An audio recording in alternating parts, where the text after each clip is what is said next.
countdown for blast off. X minus 5, 4, 3, 2, X minus 1, fire.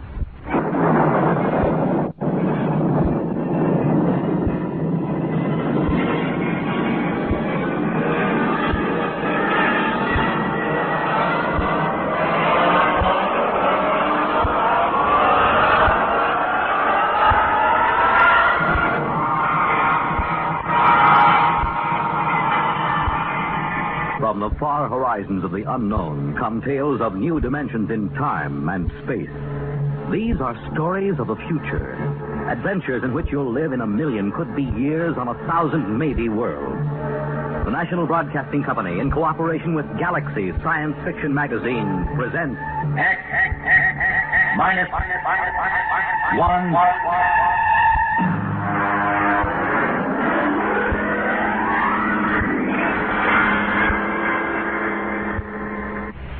Tonight, Double Dare.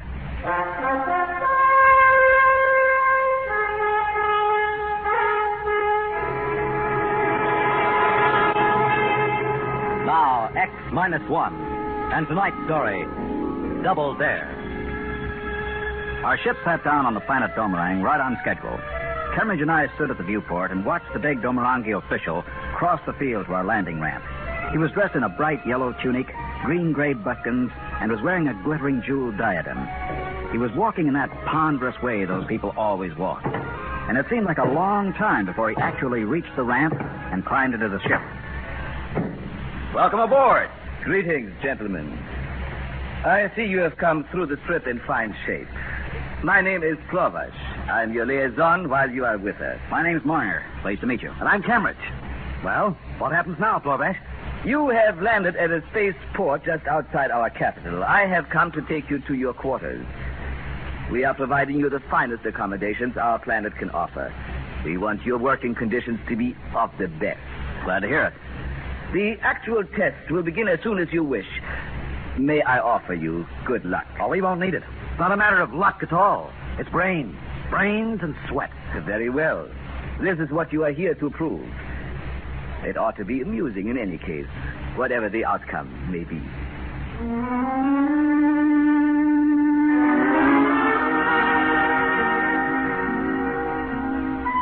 The whole weird deal had begun back on Earth. And it started where most arguments like this start, in a bar.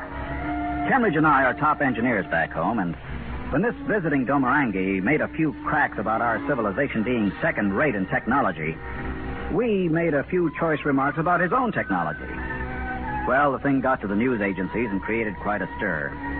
It finally led to a regular interplanetary controversy over who had the best technical brains, Earthmen or Domerangi. So, here we were, Cambridge and I, sitting in an alien hotel room millions of miles from home, staring glumly at the walls. Well, we're here, Marner. We're here. And we're going to show them up and go home rich and famous. You got that? Well, I hope we can show them. Well, we've got to. Between the two of us, we can match anything they throw at us. Well, can't we? Sure we can. You know, just look at this door mechanism, for instance. A simple cybernetic mechanism. Yeah. Ordinary gadget.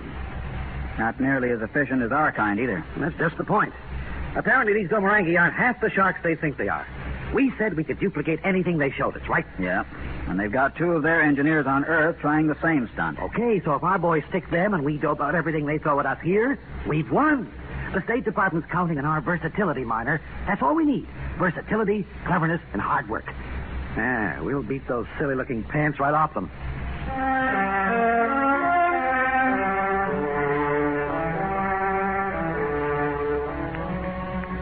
Cambridge always did remind me of a football coach talking to his players at halftime.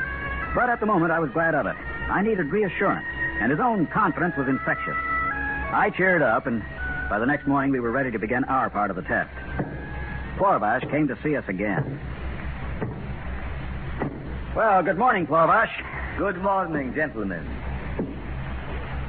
According to agreement, we have equipped our most modern laboratory for you. We will give you two preliminary problems. When you have dealt with them, if you can deal with them, we will give you a third problem. And if we fail on any of them? Why, then we shall have proved our point. Fair enough. But suppose we deal with all three, Plorvash. How do we win this thing? Do we just go on with your projects until we miss? Oh, no. According to the agreement between our governments, the test is limited to 3 problems only. The same is true for our team on your planet. We consider that if you do indeed complete all 3 projects, you will have demonstrated your ability. I don't like the way you say that. What's up your sleeve? Sleeve? I do not understand the idiom. Never mind. Doesn't make any difference anyway. Just let's get started and prove our point. Yes. I myself am most anxious to observe your attempts.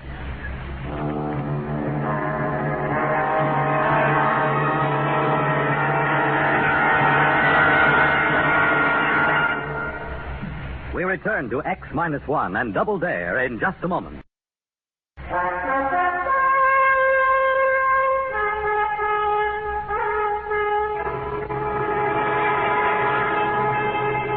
Now back to X-1 and Double Dare. The lab that was to be our workshop until we won or lost this contest was a sumptuous place. The sort of research setup a sane engineer never even bothers to dream about. We stood there admiring it, Cambridge and I, while Plorvash waited for one of us to say something. Well, we're impressed. Man, it won't be hard to pull off miracles in a lab like this. You're making it easy for us, Plorvash. We are honest people. If you fail, it cannot be blamed on poor working conditions. Okay. When do we start? At once. Observe your first test. What, that little plastic bottle? The contents. It is a depilator. A bit rubbed on each cheek, and you do not need shave your beard for a week's time. Here is the bottle. Duplicate the product. But we're engineers, not chemists. Never mind, Minor, never mind.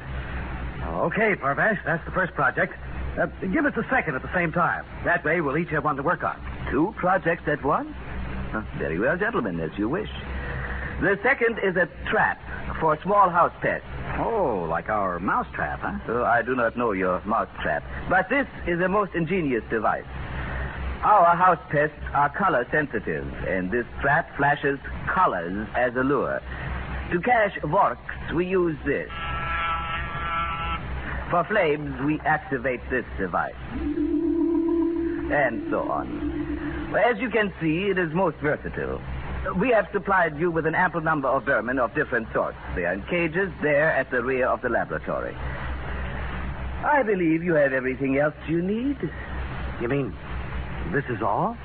Duplicate these 2 products, if you can. Okay. And we'll let you know the moment we finish. Yes, do that. I didn't like the way he looked when he said that. There was a catch to all this somewhere, but I didn't have time to think about where it might be. Cambridge and I went to work on our project at once.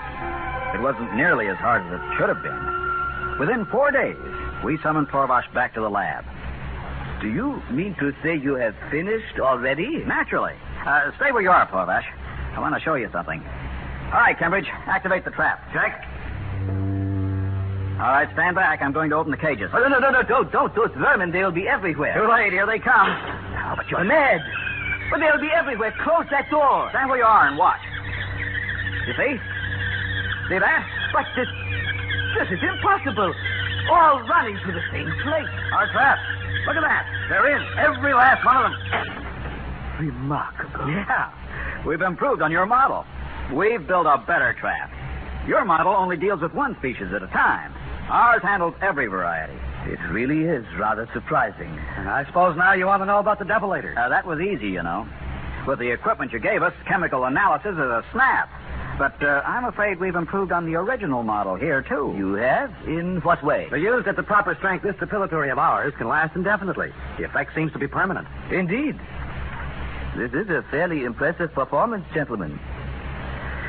You may be interested to know that your counterparts on Earth have also passed their first 2 tests successfully. Oh, well, good for them. So, it all depends on the 3rd test then, huh? It does indeed.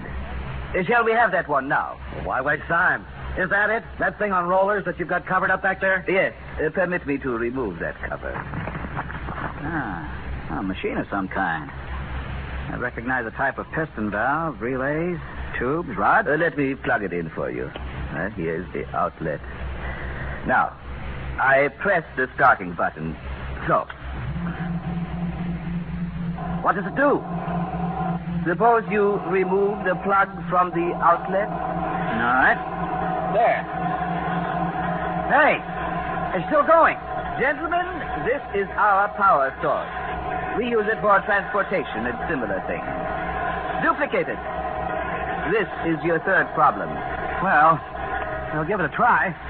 I shall be most interested in the result. Most interested. Good day. Cheers. Well, Cambridge, the machine's still going. Yeah, I see. I wonder, can we build a perpetual motion machine?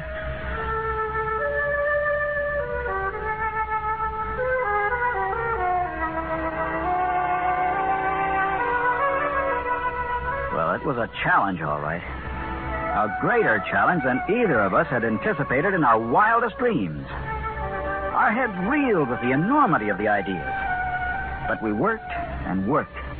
I don't even know how long it was, but I think it was about 3 weeks. Finally, we summoned Florbosh, and he came into the laboratory to see our model and his side by side, both humming away with no plugs in the wall. There it is. You have actually done it? Yes. It's been running a week now, and it shows no signs of slowing down. It actually works, but how?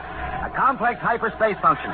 We're making a full report, of course. I hope you realize this is quite a stunt in gravology. We didn't think we could do it until we had to, so we did. I didn't think you could do it either. This little box on our model, have you examined it yet? No, that's nearly through it. Apparently it's tightly sealed. We didn't waste time getting it open. We bypassed that. But what is the darn thing anyway? That, gentlemen, is our power source. Your what? A photoelectric amplifier that should keep the model running for, another 2 weeks. Then what? Don't you see? We do not have a perpetual motion machine. We have hoaxed you into inventing one for us. We didn't really think you could. It took our best minds to rig up a model convincing enough to fool you. Well, I'll be... That does it. That invalidates the whole agreement. Well, now that we're through, we'll take our machine and go back to Earth. I am afraid that is not possible. What? By a statute in effect here for more than 700 years, any research done in a government lab is automatically the property of the Domarangi government. I am sorry, but I shall have to confiscate your project, gentlemen. We'll see about that. Furthermore, we are forced to confiscate you yourselves. We need you to instruct us on how to build these machines. Florbosh, Earth won't let you pull a trick like that. This is cause for war. I doubt it.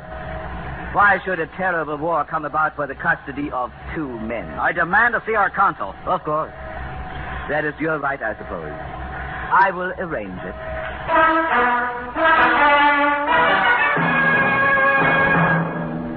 Well, there it was. Now that it was too late, I knew what the cause of my uneasy feeling was. The consul from Earth was a white-haired, sturdy gentleman with a ruddy face and a suave manner. He came to see us in our hotel room that same evening. Now, please, rest assured we shall make every effort to extricate you. Do you realize what immense scientific prestige you've given to Earth? Yeah, fat lot of good that does us now. Well, authorities on Earth have kept me informed on the progress of the 2 Domarangi. They got through the first 2 projects as easily as you 2 did. We already know that. What of it? Well, now, this is the delicate part of the whole affair. I hate to put it into words, but in fact, the people on the Earth end of this deal had much the same idea as the Domarangi. You mean another double cross? They put them to work on perpetual motion, too? No, not quite. They rigged up a phony anti-gravity machine and told them to duplicate it. Good night. What happened? Nothing yet. I'm told they're working on it very hard. Sooner or later, if they're at all as clever as you 2, perhaps they'll hit on it. You'll just have to be patient and sweat it out until they do, and we can make an even exchange. Well, of all the cockeyed situations, you mean we have to wait until they invent anti-gravity? Well, that's the general idea. In the meanwhile, as I say, I will insist that you be shown every courtesy here on Domerang. Well, they may never discover a workable anti-gravity. Then what happens to us? Wait a minute. Yeah? Minor. Yeah? You know anything about tensor applications and gravitational fields? What are you driving at? I'm thinking of the ideal lab setup they gave us.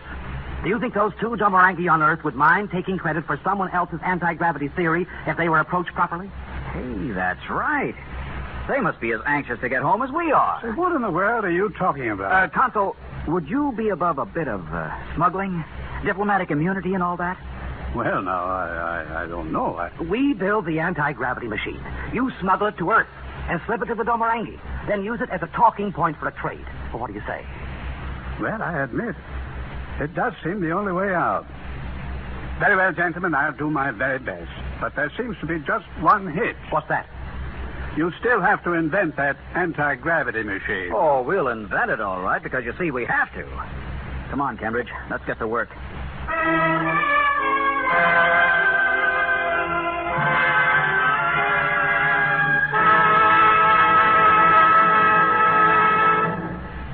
You have just heard X-1, presented by the National Broadcasting Company in cooperation with Galaxy Science Fiction Magazine. Galaxy Magazine's science editor, Willie Lay, discusses medical problems of space travel in the current issue of Galaxy. Read Willie Lay's article, as well as the many thought-provoking stories similar to tonight's tale of fiction based on facts of the future. Galaxy Magazine, on your newsstand today.